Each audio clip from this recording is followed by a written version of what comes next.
poplava sredinom maja te pokretanje klizišta ogromnih razmjera zauvijek je promijenilo živote mještana naselja Bradičkog kraja. Kako 9 mjeseci nakon nezapamćene prirodne katastrofe žive stanovnici ovog dijela Maglejske općine, kako komentarišu potpisani protokol o sanaciji klizišta Sedra i dijelova putne saobraćajnice prema Donjim Bradićima, šta očekuju od vlasti na svim nivoima. Da podsjetimo, nedavno je potpisan protokol o sanaciji klizišta i dijelova putne saobraćajnice Liješnica Fojnica Donji Bradići. Sanacija klizišta i dijelova puta izvodi se u okviru projekta Cesta koji finansira USAID, a implementira CRS. Ukupna vrijednost ovog projekta 950.000 konvertibilnih maraka, 365.000 je osigurao CRS putem USAID-a, a ostatak Federalni fond za pomoć nastradalim područjima, vlada Zeničko-Dobojskog kantona i općina Maglaj. Pa najprije se bilo pojavilo informacije da Sedra ne ulazi u ovaj projekat od 950.000 maraka, što naravno izazvalo veliko razočarenje svih stanovnika ovog, ne samo ovog naselja, nego svih naselja uz dolinu rijeke Bosne koji koriste ovu prometnicu, za koju ja često kažem da je na njoj promet većeg intenziteta nego regionalni put Zazović-Maglaj. Međutim, evo, pokazalo se da to ipak nije točna informacija, da Sedra dakle, ipak ulazi u sanaciju i naravno da nas je ta vijest se jako obradovala i logično, mislim, bez sanacije Sedre ovaj kraj bi bio odsječen od svijeta, jer ne trebam podsjećati koliko je puta ta Sedra do sad blokirala prometnicu, ne samo putnu, nego i željezničku komunikaciju. I na kraju samo mogu reći da Udruženje građana Fojničane u potpunosti podržava taj projekat sanacije, koji naravno osim Sedre uključuje i sanaciju puta i klizišta u Donjim Bradićima.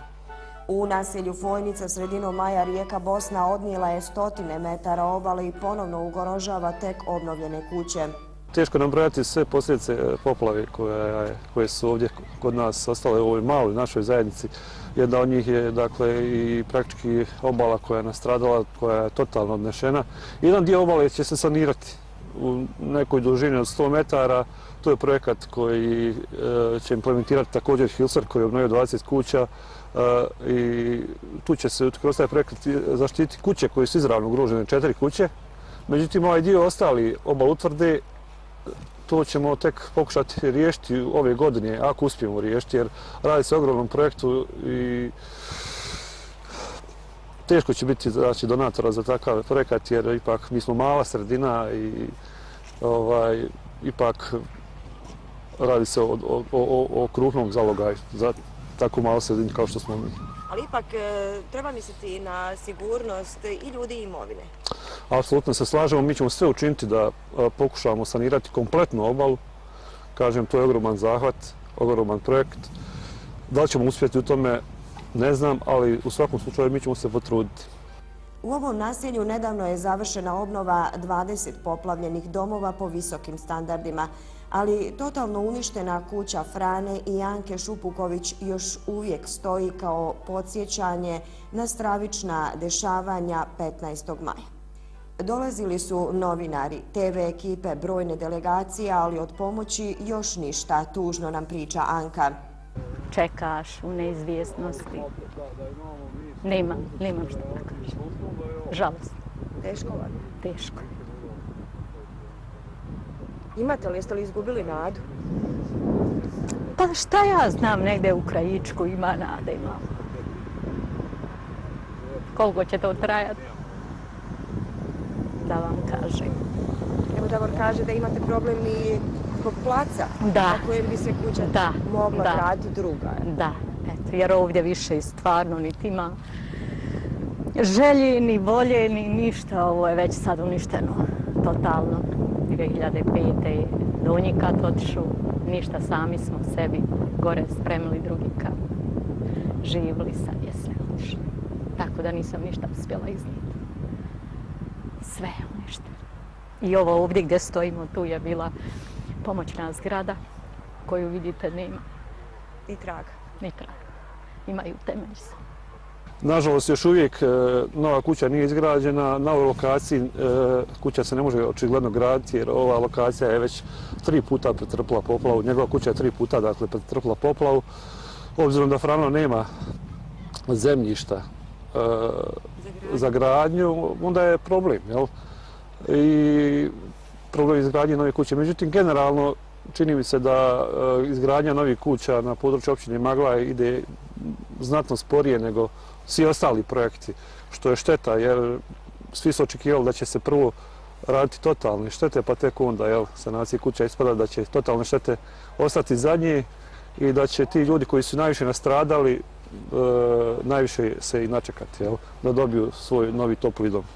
Da pas ne zalaji, mislili biste da u Donjim Bradićima ne živi više niko od blizu 350 mještana koliko ih je ovdje živjelo do 15. maja. Sada ih je tek 30-ak.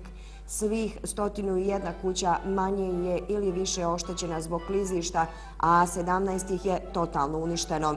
Kad pada kiša malo, poneka pa dođe, ne možeš onako biti da se baš ne bojiš. Kako je oko vaše kuće, imali naznaka klizišta? Ima. Šta ćete raditi? Pa eto, radit ćemo nešto se mora. Izvest drenaže, eto i sanirati što treba, eto. U Donjim Bradićima oprezni su nakon potpisivanja protokola.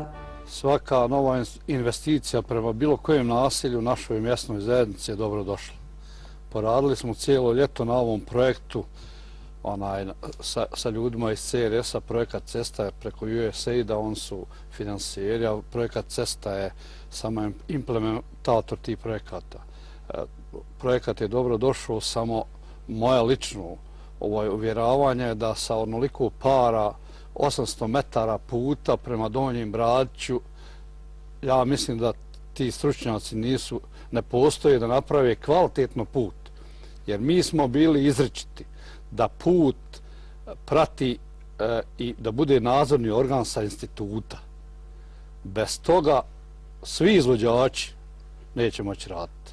Jer organizovat ćemo se mi da od rata pa na ovamo sve put što je se uradio je se sve u predizbornim aktivnostima. Znači, one su uradile svakako i nije urađeno prema projektnoj dokumentaciji. Za ovaj put postoji projekat.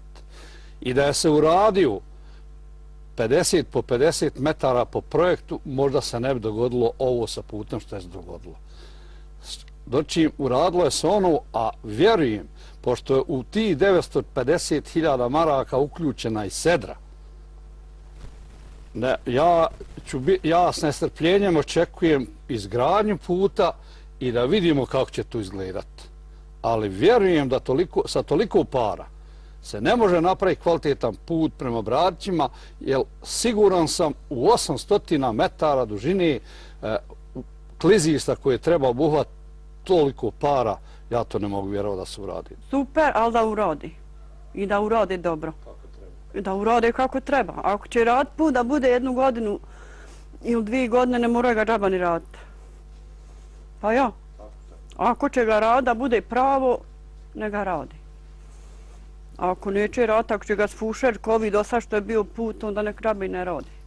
Šačir Topčić sa suprugom i sinom živi u kući koja je proglašena 100% štetom. Od minimalne penzije ne možeš živjeti i plaćati kiriju. Vlasti se prema nama ponašaju maćehinski, kaže Šačir. Nisam mogao napustiti zato što su primanja penzije 320 maraka. Od opštine i od ostali nisam mogao dobiti ništa, znači ništa ne daju. Ako je koji paket došao, to je sve bilo. Ostalo, kad god se obratiš, sve čekaj. Kuća je bila proglašena 100% šteta. Međutim, aplicirao sam prvi puta za 37.000 maraka. Drugi krug je bio, zato nisam ni znao. Niko nije ni obaviješten. Ne moramo ovdje Maglajsku uplatiti. Nemamo. Znači, ne moraš otići plaćati kiriju negdje 120-150 maraka. Ja to ne mogu priuštiti sebi. Je li vas strah ipak kuća je to, mislim, evo rekli ste sami, totalna šteta? Pa nema ono koga nije strah. Posebno kad kiša pada, znači ne spavaš. Hodaš, čekaš, vidiš, šta će se desiti. Ima pa iš gore kući Sjelona isto, nema 25 metara kako je puklo. To je iz Sarajeva kada je došao geolog, rekao to zagrti što prije, da ne bi došlo do veće havarije, ja sam to zagrnuo. Kad je bilo moje, ono i sad sve još gore, još radi. Ne radi više u onoj mjeri koliko je radila. Ti svaki dan, pošto sam ja tu svaki dan i svaki dan pratim to, svaki dan mjerim to. Svaki dan se pojavljuju novi pukotine. Svaki dan. Sve manje pa se povećava. Iz dana u dan situacija se na ovom području dodatno usložnjava, a pojavljuju se i nova klizišta. Ovdje 80% stanovnika ne radi i poljoprivreda je osnovni izvor prihoda, ali pričaju nam mještani, ljudi zbog klizišta ne mogu ni u svoje njive, ni u svoje šume. Pa 80% ljudi ne radi.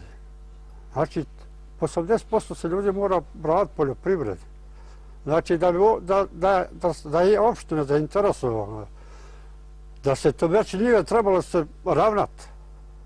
Znači, što prije da se radi taj put? Da se radi, da ljudi mogu prići svojim njivama. Sve su njive otišlo. Znači, trebalo je poslati bagere da se to ravna, da se to radi, da ljudi mogu živjeti od svog truda, a ne da ide na socijalu ili da ide po javnim kuhinjama i to nisam pobornik takvih stvari. Sve njive koje su ovdje u sredini sela, znači njima treba doći bager da poravna njivu da bi on u proljeće uzoru. Ja bih volio da znam da nam neko rekne ko su ti nama sugovornici s kojim možemo odraditi tako nešto da bi zadržali ove ljude. Evo ovaj domaćin, on je uzoro njivu jednu koja je ravna i očekuje da posadi malne. Možda bi neki drugi ljudi to uradili, ali ne mogu oni više ni pokositi kosilcu. Ne mogu uzorati traktorom, a ne mogu bogam ni konjima zato što je metar sel na gor, metal do. Da bi to uradio, da bi to sve uradio, građani moraju imati mašinu ovdje koja će poravnati njihovu njivu da on more sa traktorom ili konjima uzorati. To se zove ostanak u selu ako hoćemo da ljudi ostanu. A ako hoćemo mi samo napraviti put i da ostane ovako kako je, ja i pozivam da ne pravi put. Mještani su uputili apel nadležnim za više pravde prilikom sanacije uništenih kuća. I jel pošteno, kraj te kuće postoji šehidska porodica koja ima 4 člana u kući, plaća kiriju od prvog dana. Njena kuća nema više ni krova, ni ništa i ona nije ušla u projekat, a otišao je čovjek koji ne živi uopšte u Bradićima. Tačno je da je njegova kuća u klizištu, da je oštećena, ali kad čovjek se vrati u Bradiće, onda ćemo mi tražiti, napraviti zahtjev i mjesna zajednica za njega da mu se napravi kuća. Sve dok imamo ovdje ljude koji žive u mjesnoj zajednici, u naseljenom mjestu, njemu se treba uzeti kuća da radi se, da li to bilo u Bradićima, jer tamo to će odlučiti. Normalno zna se ko odluči opština Magla. U Donjim Bradićima puno je problema, kažu mještani. Do sela se teško dolazi, opasno je, a kako ne funkcioniše autobuski saobraćaj, djeca do Fojnice u školu idu pješice.